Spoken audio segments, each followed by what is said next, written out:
Halo teman-teman, selamat datang kembali ya di channel aku Grand Monolog. Ya teman-teman, kabarnya bagaimana? Iya, jadinya hari ini aku posisi masih di kantor ya. Jadi udah kelar kerja. Cuma kerjaan hari ini agak agak ribet ya. Jadi kepala agak pusing juga gitu. Karena banyak baca data ya, banyak baca dokumen data. Jadinya benar-benar mata agak sakit gitu lihat lihat monitor terus gitu. Jadi ini sebelum balik aku coba bikin satu video monolog ya, ya untuk teman-teman ya. Ya, jadi untuk kali ini kita akan bahas tentang eh, orang meninggal ya. Dalam arti begini. Jadi teman-teman eh, selalu ingat gitu ya, selalu ingat ya. Ini harus selalu diingat kalau ketika orang sudah meninggal, ini sesuai dengan pengalaman dan kemampuan aku sebagai orang indigo ya. Jadi orang ketika sudah meninggal dia udah nggak tahu apa-apa gitu, teman-teman. Jadinya kita mungkin pernah lihat film ya, orang sudah meninggal, dia bisa melakukan kejahatan atau dia bisa bersedih, kita bersedih, dia ikut bersedih dalam bayangan, maksudnya dalam dunia dia ikut bersedih gitu ya, ketika dia melihat keluarganya bersedih gitu. Nah itu dalam bayangan aku, bukan bayangan, dalam penglihatan aku itu tidak terjadi gitu teman-teman, tidak ada gitu loh. Jadinya saran aku kepada teman-teman adalah sayangi orang yang kamu sayangi ketika mereka masih hidup, terutama orang tua kalian segala, atau saudara atau siapapun gitu. Karena begitu ketika mereka sudah meninggal, mereka sudah tidak ada, mereka sudah tidak bisa merasakan apa yang kita mau berikan gitu loh. Jadi kan ada orang yang mungkin ya, ini kita bicara tentang hubungan anak kepada orang tua ya. Jadi mungkin ada anak yang selama hidup orang tuanya masih hidup dia kurang ajar segala macem, nggak membahagiakan orang tua, kira-kira seperti itu ya. Jadi ketika orang tuanya meninggal, si anak baru menyesal gitu, menyesal. Abis itu langsung tuh ya, seperti merasa menyesal lalu mau berbuat baik untuk orang tuanya, padahal orang tuanya sudah meninggal. Jadi dengan cara seperti kayak membangun kuburan yang mewah, gede gitu ya, indah, bagus gitu ya, tempatnya bagus, kuburannya bagus, mewah, pakai keramik segala macem gitu ya, mungkin pakai emas atau segala macem, pokoknya mantap lah gitu ya. Nah itu percuma gitu teman-teman, jadinya nggak ada gunanya teman-teman melakukan seperti itu, karena mereka yang sudah meninggal tidak merasakan lagi apapun yang kita perbuat gitu loh teman-teman. Jadi secara yang bisa kita lakukan sebagai orang yang masih hidup adalah kita mendoakan.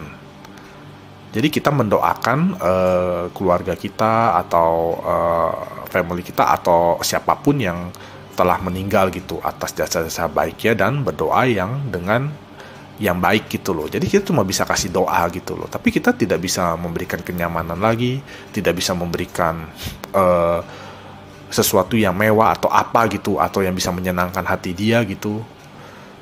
Tidak bisa lagi gitu loh teman-teman. Jadinya harus harus ini ya, harus benar-benar teman-teman harus benar-benar tekankan untuk menyayangi orang-orang yang kalian sayangi, terutama orang tua teman-teman ketika mereka masih hidup ya, ketika mereka masih hidup. Jadi jangan sampai menyesal gitu ya, jangan sampai sudah meninggal baru menyesal, baru melakukan aksi gitu, aksi yang menurut dia bisa menyenangkan orang tuanya, pada orang tuanya sudah meninggal gitu ya teman-teman ya. Jadi aku bicara seperti ini kenapa? Karena jujur aja, untuk melihat arwah dari orang meninggal itu seumur hidup aku tuh tidak banyak gitu ya. Jadi tapi aku bisa notice dua gitu ya, dua yang benar-benar menjadi pengalaman aku gitu. Aku benar-benar melihat orang meninggal dan arwahnya bukan keluar, arwahnya ada di sekitar situ gitu loh ya. Jadi aku mau cerita ya teman-teman ya, ini dari pengalaman ya. Jadi waktu 2018 itu bulan Mei ya, itu bisa dibilang hari yang paling buruk lah buat aku, karena di hari itu papa aku meninggal begitu, meninggal karena serangan jantung mendadak gitu teman-teman.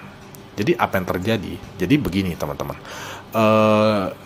Jadi aku kan keluar begitu ya, keluar jadinya keluar sama teman-teman ya. Jadinya sampai rumah jam 10 atau jam 11 malam, aku lupa. Nah, pada saat itu papa aku itu sudah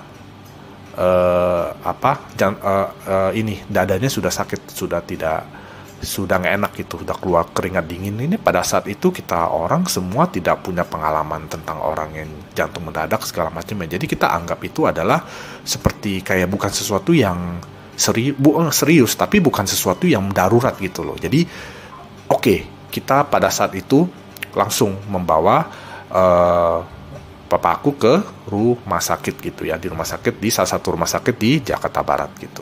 Jadinya sampai situ dikasih obat segala macem. Nah, aku sempat pulang, tapi ibu aku atau mama aku dia stay ya di sana ya, menunggu gitu ya. Nah, tiba-tiba jam singkat cerita ya, jam 1 atau jam 2 gitu, mama aku telepon. Dia bilang, papa kondisinya darurat, jadi udah di UGD dan udah sekarat lah kira-kira begitu, koma atau sekarat lah kira-kira seperti itu. Nah, aku dari rumah langsung jalan lagi ya ke rumah sakit.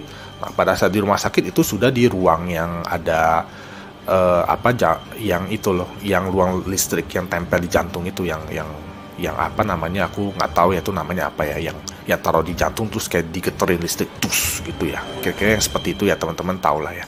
Nah, itu sekitar jam 1 atau jam 2 pagi lah kira-kira seperti itu. Nah, itu di situ dokter bilang nggak ada dokter spesialis ya, cuma ada dokter jaga ya. Jadi dokter jaga dan kayak perawat gitu bilang kalau kondisi papaku sudah sekarat, jantungnya sangat lemah sekali begitu. Jadi harus dibantu pakai alat yang geter itu. Nah, aku baru tahu kalau pakai alat geter itu perlu tanda tangan ya. Jadi di situ kita orang aku lupa, aku atau mama, kayaknya ibu aku atau mama aku yang tanda tangan gitu. Jadi kita setuju gitu untuk pakai alat geter listrik itu gitu loh, untuk dilakukan ke papa aku. Jadi kayaknya alat itu agak-agak sensitif ya, nggak sembarangan dipakai gitu ya teman-teman ya, yang alat getar jantung itu ya, alat listrik di dada itu.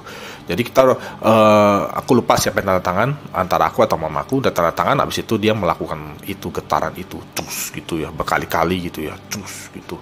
Nah, itu sekitar jam 2 atau jam 3 subuh ya, itu masih terus ya. Jadi mama aku, ibu aku sudah nangis gitu ya. Aku juga bersedih lah gitu, tapi belum sempat nangis, cuma bersedih gitu. Bener-bener nggak nyangka kok kayak gini gitu jadinya ya. Nah, sekitar jam 3-an lah atau setengah 4 itu semakin melemah. Jadi dokter udah bilang udah susah nih kira-kira begitu, cuma butuh doa dari kita semua. Nah, kenapa aku bilang sudah susah? Pada saat itulah aku tahu papa aku sudah tidak ada gitu. Kenapa? Karena aku sudah melihat papa aku sudah ada papa aku gitu loh. Jadinya papa aku ada dua jadinya. Satunya lagi tertidur, satunya lagi papa aku dia pakai baju yang seperti itu, yang seperti dia di rumah sakit ya, pakai baju pasien gitu ya, yang warna biru-biru itu. Nah, dia ada di samping pintu gitu, di samping pintu, tapi pandangannya kosong, tidak ada pandangan apa-apa gitu loh. Jadi yang aku baca itu adalah papa aku ini nggak tahu kondisinya apa gitu, dan dia nggak tahu apa-apa. Jadi ini yang aku lihat ini, sosok yang aku lihat papa aku ini masih utuh ya, maksudnya bentuknya kayak manusia begitu ya, cuma dia pucat sekali gitu ya, pucat sekali, dan nggak ada bayangan ya teman-teman ya. Jadi pucat sekali gitu. Dia berada di bawah lampu ya, lampu putih rumah sakit kan terang ya, itu tetap dia nggak ada bayangannya, tapi dia benar-benar pucat dan pandangannya hampa gitu ya, kayak nggak ada apa-apa gitu. Nah, kita orang nangis segala macem. Dokter dia bilang sudah sangat lemah sekali, padahal aku udah tahu itu udah nggak ada gitu loh. Itu hanya mungkin bantuan alat bantunya ya yang bekerja ya, tapi sebenarnya secara fisik dari papa aku udah nggak ada, udah meninggal gitu. Nah di situ papa aku ada di situ, dia ini aja kayak pandangannya kosong aja gitu, kayak kayak bingung gitu, kayak bingung tapi dia diem aja gitu kayak bingung. Nah habis itu ya udah gitu, kita orang nangis segala macem pas udah dinyatakan papaku meninggal, nangis segala macem, ada peluk-pelukan gitu-gitu ya. Abis itu di situ aku udah nggak lihat lagi papaku, udah nggak tahu kemana gitu, yang sosoknya aku lihat itu gitu loh. Nah begitu juga ada di rumah duka segala macem, papa aku juga ada ya, juga ada datang begitu ya, juga ada tiba-tiba muncul, tapi juga tetap aja apa maksudnya ininya ekspresinya datar aja, kayak kayak kayak rasa bingung gitu, kayak rasa bingung gitu loh ya, pucat gitu, kayak rasa bingung gitu. Jadinya aku menangkap nih orang yang udah meninggal ini, dia udah nggak tahu lagi gitu loh, dia nggak tahu apa-apa lagi gitu, kayaknya dunianya udah nggak terhubung sama kita gitu loh teman-teman. Nah itu yang pertama ya. Nah yang kedua ini adalah aku pernah masuk UGD ya, di rumah sakit ya di Jakarta Utara, salah satu rumah sakit di Jakarta Utara. Aku pernah masuk UGD, itu sekitar 2020 atau 2002, sebelum COVID ya, sebelum COVID. Nah itu aku masuk ke UGD karena kalium aku rendah, sangat rendah sekali, sehingga aku benar-benar kayak orang benar-benar kayak orang mau meninggal gitu loh, benar-benar lemah banget gitu loh, lemah banget, nggak bisa gerakin tangan aja susah gitu, kayaknya benar-benar lemah gitu, kepalanya pusing banget gitu loh. Nah aku masuk UGD kan di situ ya, itu posisi sore, jam 3, jam 4 atau jam 5 lah sore, pokoknya posisinya sore. Aku masih ingat aku naik Grab ya ke situ, pesen Grab. Aku seperti orang yang sekarat di Grab itu ya, beruntung bapaknya baik gitu ya, jadi Grab car gitu ya, bapaknya baik, bapaknya langsung bawa, maksudnya mobilnya langsung dibawa ke langsung dibawa ke UGD-nya ya. Jadi aku di situ dikasih suntikan segala macem, langsung membaik ya, langsung membaik. Nah di situ ada dia kayak ruang UGD kan kayak bilik-bilik yang bisa dibuka tutup pakai tirai gitu ya. Mungkin teman-teman tahu ya, yang ada tirai miring begitu, yang tertutup terus dia bisa buka lagi gitu kan. Nah itu ada satu ruangan yang kayaknya ruangan yang benar-benar khusus deh gitu, di situ juga gitu loh. Nah di situ ada tuh keluarga lagi berkabung, kelihatannya udah meninggal, barusan meninggal atau apalah, intinya lagi pada nangis-nangis di situ. Nah di situ bunyinya kan yang biasa tuh, yang kayak tut tut tut tut tut gitu ya, yang kayak bunyi nggak enak lah gitu, bunyi rumah sakit yang detak jantung gitu kan. Nah di situ nggak lama kemudian kelihatan tuh ada sosok, tidak ada bayangan juga, ada sosok. Jadi di belakang, jadi dia di belakang sendiri dari keluarganya banyak gitu ya. Jadi ada, aku lihat kayaknya kayak ada anak, ada menantu, ada kayak ada cucu-cucunya gitu ya di situ ya. Tapi cucunya udah gede gitu ya teman-teman ya. Jadi kayak usia puluhan gitu, belasan gitulah kira-kira, masih muda sih. Nah mereka pada nangis-nangis tuh. Nah sedangkan si sosoknya ini, aku lihat sih ini orang yang meninggal itu ya, sosoknya ini ya tetap pucet, pakai baju rumah sakit begitu ya, kayak baju rumah sakit gitu. Terus dia tidak ada ekspresi, padahal dia berdirinya di agak posisi aku kayak misalnya T gitu ya, T ya, aku di leher, bukan di leher, kita ngomong kan T, huruf T kan berarti kan tangan ya, tangan sama kaki ke bawah gitu ya. Aku di posisi kaki itu melihat ke arah tangan. Nah tangannya kiri ke kanan begitu kan. Nah jadi dia si sosok ini menghadap ke arah tangan yang satu lagi, jadi dia menghadap ke arah kanan gitu dari posisi aku. Jadi aku benar-benar kelihatan dari samping sosok ini gitu loh. Nah itu nggak ada ekspresi, gitu aja gitu. Padahal keluarganya nangis-nangis segala macem gitu ya. Itu kelihatannya dia menganut salah satu agama ya. Jadi ada pembacaan doa-doa sesuai agamanya ya, yang meninggal ini ya. Jadi nggak ada. Jadi orang ini, maksudnya sosok ini ya udah dia nggak ada ekspresi, percis kayak papa aku gitu, nggak kayak nggak tahu, kayak bingung gitu loh, kayak bingung. Tapi dia masih sosok manusia, seperti manusia gitu ya, cuma nggak ada bayangannya dan sangat putih ya, pucat gitu. Nah nggak ada, udah gitu loh teman-teman.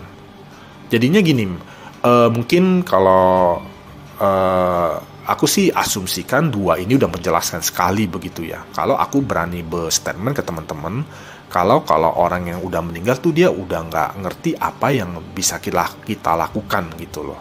Kecuali mungkin ya dengan doa-doa untuk mereka begitu ya, berdoa-doa untuk orang meninggal, aku percaya itu bisa gitu. Tapi kalau hanya untuk melakukan aksi fisik gitu ya, seperti membuatkan apa, bikin apa yang bagus-bagus, apa-apa itu udah nggak ada gunanya teman-teman.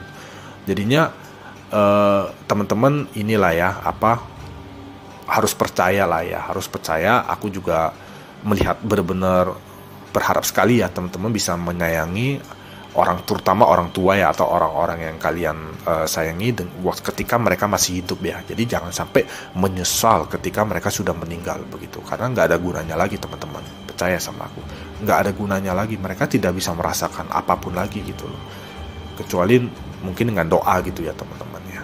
Iya, jadi video ini aku cuma mau pesankan aja seperti itu aja teman-teman ya, supaya bisa menyayangi orang yang kita sayangi, terutama orang tua kita ketika mereka masih hidup ya teman-teman ya. Ya, jadi begitulah ya teman-teman. Ini direkam live ya seperti biasa teman-teman ya, nggak ada edit, dan juga mohon maaf ya kalau ada suara-suara apa gitu ya. Biasanya di kantor ya suara seperti biasa, suara telepon atau apa kalau ada masuk gitu ya teman-teman ya. Mohon maaf kalau ada suara seperti itu ya. Iya, paling sekian aja lah untuk video kali ini gitu ya. Semoga teman-teman bisa dapat apa gitu ya dari video ini gitu ya, video monolog ini ya. Terima kasih ya teman-teman ya udah sempetin waktu sebentar gitu ya untuk untuk menonton video monolog ini. Mungkin agak panjang ya sesi ini gitu ya. Ya paling seperti itu aja ya teman-teman ya. Sampai ketemu ya di video monolog aku berikutnya gitu ya. Ya terima kasih ya teman-teman ya.